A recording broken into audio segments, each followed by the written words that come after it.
Guys, time for a YouTube video, whatever you want to say. So just a quick one really. Had a problem with this, couldn't see anything online, so thought we'd go through it. Peugeot Expert, this is a taxi, but this will apply to basically anything with an engine in it. Had a problem, the internal heaters blew lukewarm air if you were lucky. So first thing to check if you've got this sort of problem is just check that your hose is here. So on this vehicle, the thermostat is down here on the side of the engine. You've got one water pipe comes off and goes up to your heater matrix there, and you've got the return here. There are two bleeds, one on each side. This is a taxi, so it's got an extra tap off on either side, which allows it to send water to a separate heater as well.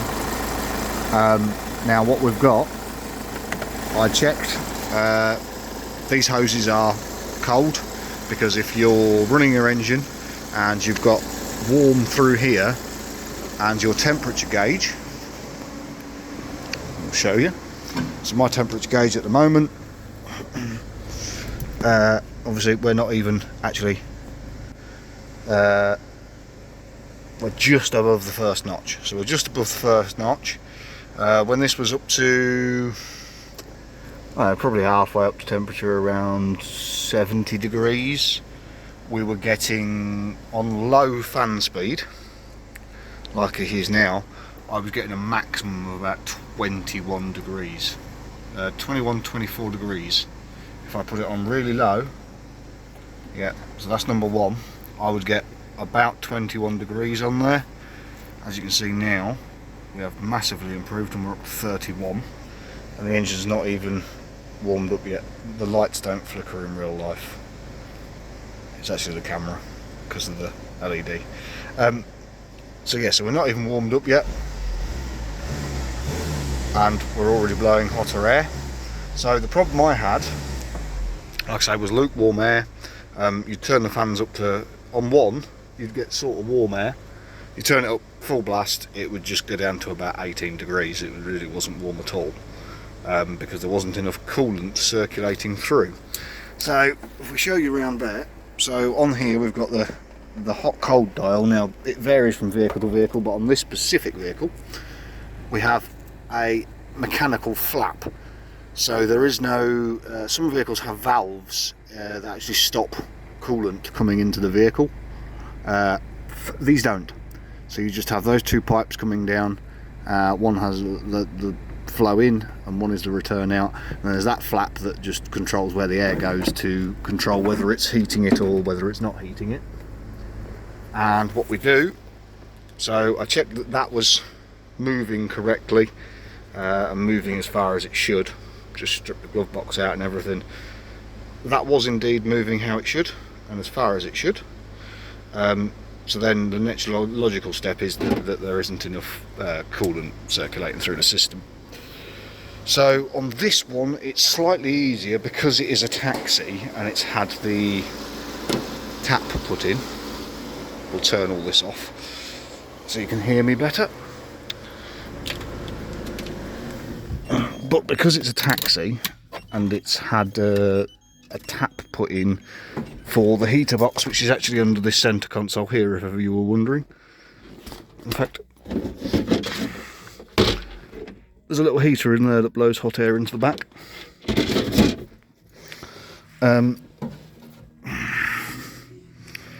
This one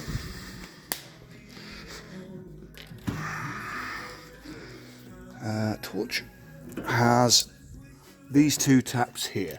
So you've got, so on a non-taxi you won't have this T-piece here, or the T-piece on this side, that's really terrible, down there. So I could cheat a little and I could actually use this junction here on both pipes, which was still awkward to get off, but take those connectors off, pull the hoses off, and then what I did was I took my coolant flush gun You can get them quite cheap, they're about 40 quid, they're not expensive. You do need a compressor and a water hose pipe. You connect air to one side and water to the other. Don't know if ever you've seen one, but I've got one. There it is. Sealy one, cost 40 quid. So plug your air line on the back there, water in there. As soon as you plug the water in, it starts flowing out the end. All I did was stick that in, and you've got to be, don't over pressurise the system. If it is blocked, don't put too much pressure in it because you'll damage the radiator. Obviously this one wasn't that blocked. What I did was, so on this, the flow in is this side and the return is this side. I just took the return off and then put the coolant flush gun in this side, turned the water on, and a load of brown sludge came out. I then agitated it with the air repeatedly, let it fill up, agitate it with the air until the water was running clean out the other side. Then put the hose pipe back in the other side and then just agitated it the other way as well. Put the hoses back on, top coolant off, use the 2 bleed screws there to bleed the radiators up again. Started it up, and as you could see then we had 30 degrees air in the cab through the centre vent, and we were only just above the first notch on the temperature gauge, so we were only just starting to get warm. I wouldn't imagine the coolant was much warmer than the 30 degrees it was. So yeah, if you have that problem, it's probably going to be on one of these. It will be the cause full of gunge. I mean, it could be a water pump failure, but the vehicle never overheated, it never got over temperature or anything like that. So there's nothing to lead me to believe any of that. I'll just show you there, so you can get the torch somewhere where it's not going to interfere with us. So that's the blend door there for hot and cold. Like I say, so that just rotates backwards and forwards, and as you can see, that's working exactly as it should. So as long as that's working, like I say, it's as you can see, it's definitely the core. We've got the 2 pipes coming down from up there, which is where they come from the bulkhead, and go straight into the radiator, which is down there. And as you can see, there's no valves or anything like that. Some vehicles, as I say, do have valves on the system which can fail, which cause coolant flow problems. You can test that obviously easily with a coolant flush gun or a hose pipe even, just to make sure that water is actually circulating the system properly. But yeah, that's the short, not very good video on the Peugeot Expert lukewarm air in the cab. I'd imagine this was a problem that happened over a long period of time and just became noticeable of recent. So yeah, if you have that problem, check your core. When I flushed mine back through, like I say, it was all brown sludge and horrible. I did think about trying to catch it just to have a look at it, but it's not really enough room in there. I mean, if you had to, you could. There are 2 clips. So there are metal clips on there. So you see this metal bit here. You pull that up on these, and then you can pull that off, and then you can go straight on here with a bit of hose or something, and flush it that way.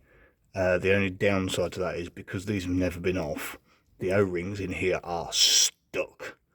I wiggled this one because I was just going to take it off here, and it was really stuck. I felt like I was going to break something. They do go eventually if you wiggle them around enough. Maybe spray some lubricant in the back of them, penetrating oil, something like that, just to help release the O-rings. But yeah, they are really stuck on there. So because I've got the extra T-piece in there for the rear heater, I just took it off there, which, as I say, was still, the hose was still massively stuck to the plastic. That's where one of those comes in handy. Hose pick for getting up underneath it and working it around the pipe to help release it. Not really much more I can say than that, to be honest. It is what it is. Problem sorted.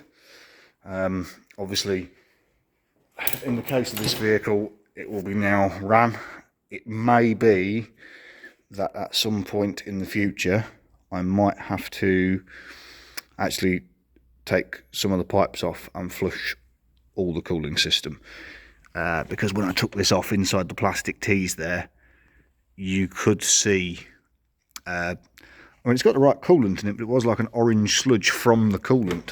And obviously that's not great, but then the vehicle's done 160,000 miles, so it's done quite a lot of miles.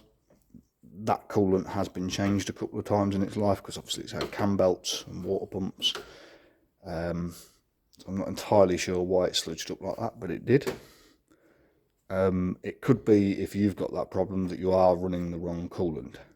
These specific vans, they've got the orange stuff in. Now, they come from manufacturer generally with a green or yellow coolant.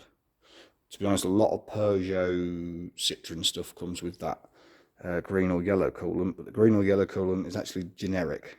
It's not that specific to a vehicle. So I always change it to the orange stuff, because that's a better package for the cooling system.